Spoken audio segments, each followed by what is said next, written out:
खबरन जो सिलसिलो जारी है। खबर शामिल कंदासीं आवाज़ सिंध न्यूज़ चैनल जे रिपोर्टर मोरो सिंध मां सिंध इल्ताफ़ सूमरो जी रिपोर्ट मुताबिक़ मोरो में अलग फाउंडेशन ऐं अलज़हरा मेडिकल सेंटर मोरो पारां डॉक्टर सैदा इस्मत ज़हरा शाह जी निगरानी में लॻायल बरोज़ा अखियुनि जी मुफ़्त कैंप इख़्तिताम पज़ीर थी, जंहिंमें 550 खां मथे अखियुनि जे मरीज़नि जो ऑपरेशन करे उन्हनि खे आला क्वालिटी जा लेंस लॻाया विया, जॾहिं त 1700 खां मथे मर्दनि औरतुनि ऐं ॿारनि जे अखियुनि जो चेकअप करे उन्हनि खे अखियुनि जा ड्रॉप्स ऐं चश्मा ॾिना विया। अखियुनि जे माहिर डॉक्टर प्रोफेसर आरिफ रुबानी ॾाहिरी पंहिंजूं ख़िदमतूं सर अंजाम ॾिनियूं। उन मौक़े ते अलहक़ फाउंडेशन ऐं अलज़हरा मेडिकल सेंटर मोरो पारां लॻायल ॿ रोज़ा मुफ़्त अखियुनि जी कैंप में विज़िट दौरान म्यूनसिपल कमेटी मोरो जो चेयरमैन मोहतरम नज़ीर अहमद मेमण साहब मोरो जे सीनियर सहाफ़ी इल्ताफ़ सूमरो खे ॿ रोज़ा मुफ़्त अखियुनि जी कैंप बाबति व्यूज़ ॾेई रहियो आहे।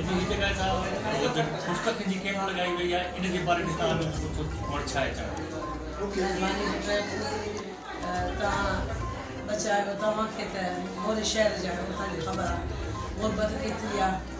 ऐं बीमारियूं हक़ीक़त में हथ हेठां करणु ॾाढो ॾुखियो हूंदो आहे, पर असांजे मोरे शहर जे रहवासियुनि जी फाइनेंशियल कंडीशन सभिनी जी एॾी सुठी न आहे, तंहिंजे करे